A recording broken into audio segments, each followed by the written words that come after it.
had like a friend run into my classroom yelling someone was stabbed. And one student is dead and another is wounded after what police call a random stabbing at an Abbotsford, BC high school. A young man has been arrested. These were our friends. They are our co-workers. A man is in custody today in Des Moines, Iowa, after 2 police were killed in an ambush-style shooting while sitting in their cruisers. Cubs strike first. Tape measure shot by Chris Bryant. It's the do-or-die World Series game tonight between the Cubs and Cleveland in Game 7. Cubs could take it all for the first time in over a century. Hi, and welcome to Humber News. I'm Alana McLeod, coming to you from our newsroom here at Humber College North Campus. A high school in Abbotsford remains closed after a stabbing yesterday at the school. One girl is dead and another is in stable condition. Part of this attack was caught on video, but due to its graphic nature, Humber News has decided not to show it out of respect for friends and families involved. Yesterday afternoon, police received a call about an assault taking place at Abbotsford Senior Secondary School. Police say the suspect was subdued by members of the faculty and was taken into custody shortly after police arrived. Bob Rich, the chief of the Abbotsford Police Department, briefed the general public of the girl's condition in a press conference yesterday. I am so sorry to tell you now that one of the 2 students has succumbed to her injuries. The other student is in stable condition and remains in hospital. Police say it appears there's no connection between the suspect and the girls. The school and the adjoining middle school were both put into lockdown until around 6:30. Police in Wisconsin are investigating a case involving a Saudi Arabian student who was beaten to death. It happened in a town about 3 hours from Green Bay. Hussein Saheed Al-Nadi was a student at the University of Wisconsin-Stout. Police say he was attacked around 3 a.m. when he was walking home from a local bar. So far, no arrests have been made. 2 officers have been killed in Des Moines, Iowa, in what the police are calling separate ambush-style attacks. We have identified a suspect. I think you all have his name. His name is Scott Michael Green, and he is now in custody. The 46-year-old was arrested in connection with the shootings just hours ago west of Des Moines. The officers were found in their patrol cars at different intersections about a half hour apart. The shootings took place just 2 miles away from each other. A police officer in a vehicle, his patrol car, and he'd been shot and he was dead. The first sound of gunshots were reported around 1 a.m. last night. That prompted an emotional police response today. Police presence has doubled since the incidents.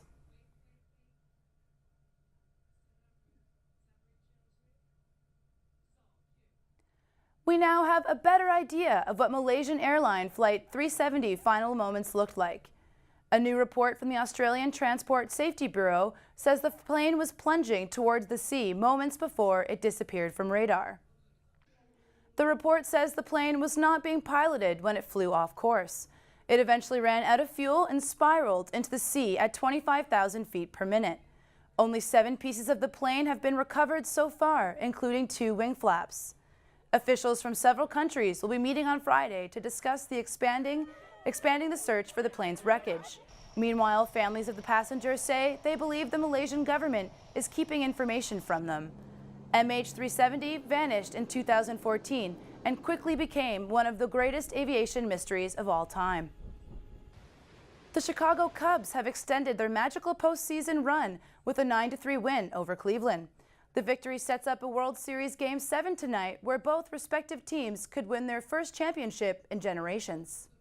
108 games. There hasn't been a cycle, and there won't be one here tonight. This is Russell.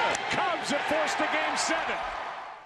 Chicago manager Joe Maddon sends right-hander Kyle Hendricks to the mound for Game 7.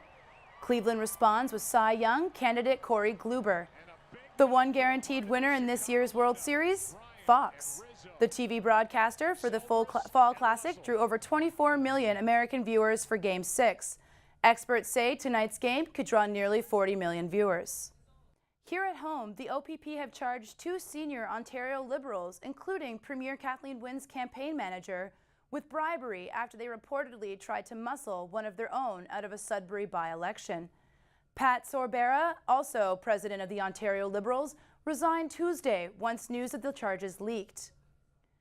Flanked by Toronto Mayor John Tory, Wynne was repeatedly grilled by reporters at a news conference yesterday morning.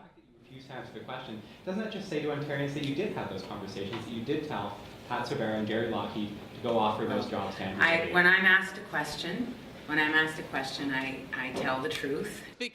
Despite claims of innocence and repeated denials, Wynne took accusations from Ontario Conservative leader Patrick Brown in question period. Continue to place her trust in Pat Sabera. Is it because Pat Sabera does exactly what the Premier asked? If charges are laid, we all have a collective responsibility to let the matter be handled by a court of law under the presumption of innocence. That's the reality that we're confronting, Mr. Speaker. I am going to be Sabera and Jerry Lougheed, a Liberal advisor from Sudbury, are set to appear in court November 21st. Overseas now, Canada's Governor-General David Johnston is visiting Israel today. He's meeting with the Israeli president as part of a larger Middle East tour to strengthen relations. Johnston and his wife were welcomed at an official state ceremony. The Governor-General paid tribute to Israeli President Shimon Peres, who died in September. Johnston says their past meetings inspired him to visit the country. Since his visit, I have been hoping to have this chance to reciprocate the sentiments that he conveyed in Canada. Our two countries are truly great friends. Johnston and his wife visited the Hall of Names at the Holocaust History Museum in Jerusalem. The two also took part in a remembrance ceremony. They rekindled the eternal flame which commemorates the 6 million Jews killed by the Nazis during the Second World War. An investigation is underway into the latest coal mine explosion in China. All 33 miners who were trapped underground have been found dead. The explosion happened on Monday. Authorities say all bodies have now been recovered. Chinese media say that preliminary investigations show the mine exceeded its boundaries. They also say it had poor ventilation, disorderly management, and malfunctioning equipment. China is the largest producer and consumer of coal in the world. A search is underway for any survivors after a boat capsized in stormy seas off an island in Indonesia. A speedboat carrying 93 migrant workers sank, killing at least 17 people. The boat had set sail from Malaysia and was headed towards Indonesia. The boat was hammered by large waves and strong winds, which caused it to crash into a reef.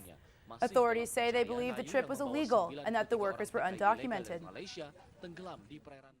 An investigation is underway into a fire that killed at least 13 people in Vietnam.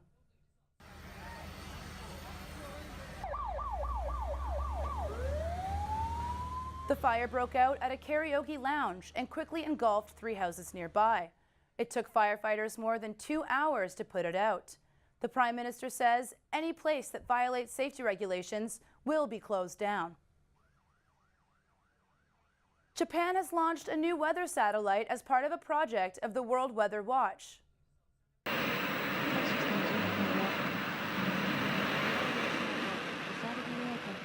Authorities say the H-24 rocket will deliver more accurate monitoring of cyclones, storm clouds, and volcanic ash within the Oceania region.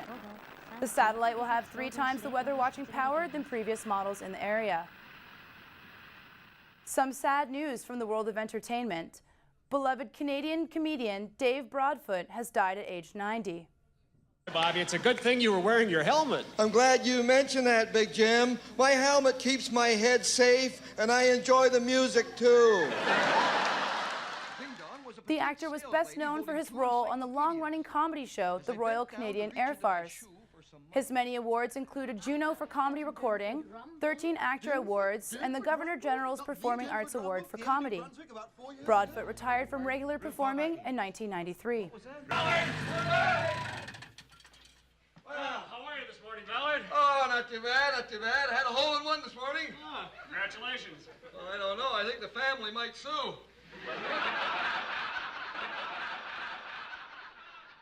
An increase of pedestrians being struck by vehicles has advocates looking for who's to blame. Alyssa Souza Kerpal takes to the streets of Humber and weighs in on who's responsible. Here at Humber College, people tend to cross the streets sporadically. Although there are proper walkways for students to use, most will still take a chance at crossing traffic. According to Toronto Police, there have been over 1,100 pedestrians struck by vehicles from January to August. Shivani, who walks to school daily, says she understands her responsibility when crossing the road. Not the driver's one, right? So I think it's the pedestrians, just because if you're walking, no doubt it's our right of way, but the thing is we also need to be careful. Though in most places, pedestrians have the right of way, at the Humber bus loop, pedestrians must yield to buses. Curtis Grotoli, who drives to school, says it's the driver's responsibility to watch for pedestrians crossing the streets. I think it's the driver's fault because, I don't know, it's their responsibility to be looking out for the pedestrians. We have to be on the lookout, not them, kind of thing. Grotoli says there are some things pedestrians can do to ensure their safety. Probably maybe wear brighter colors, don't wear black at night, especially when you're walking around a lot. Seems like people have mixed opinions about whose responsibility it is while pedestrians enter the street. Alyssa Souza-Grapal, Humber News. If you're on the hunt for a job, Humber College has a great place to be today. The college hosted a fall career fair in the LRC. Chris Bessick was on the scene. Today marks the first annual Fall Career Fair. The event began in the North Campus's LRC at 11 o'clock and ran till 3. The fair aims to introduce students to the business world, helping students network with potential future employers. Humber Academic Services were on hand to provide free LinkedIn photos for students who were attending. Angela Nunes, Humber Career Advisor, says the fair is all about helping Humber students. Well, most people know that students come to college with the idea that there's going to be gainful employment at the end. The employers who are here today all have positions that are open that would be attractive to our students. Big names such as Good Life Fitness, Canadian Forces Recruiting Centre, and Bombardier Transportation were all present looking for new recruits.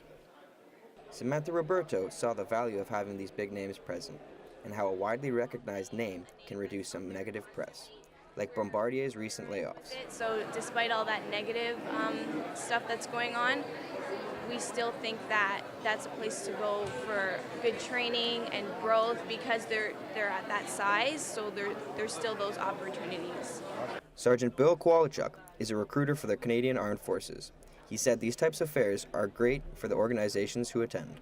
A lot of people basically surround our table, and there's a lot of interesting occupations that a lot of people don't realize we have that's related to the post-secondary education that they're actually doing.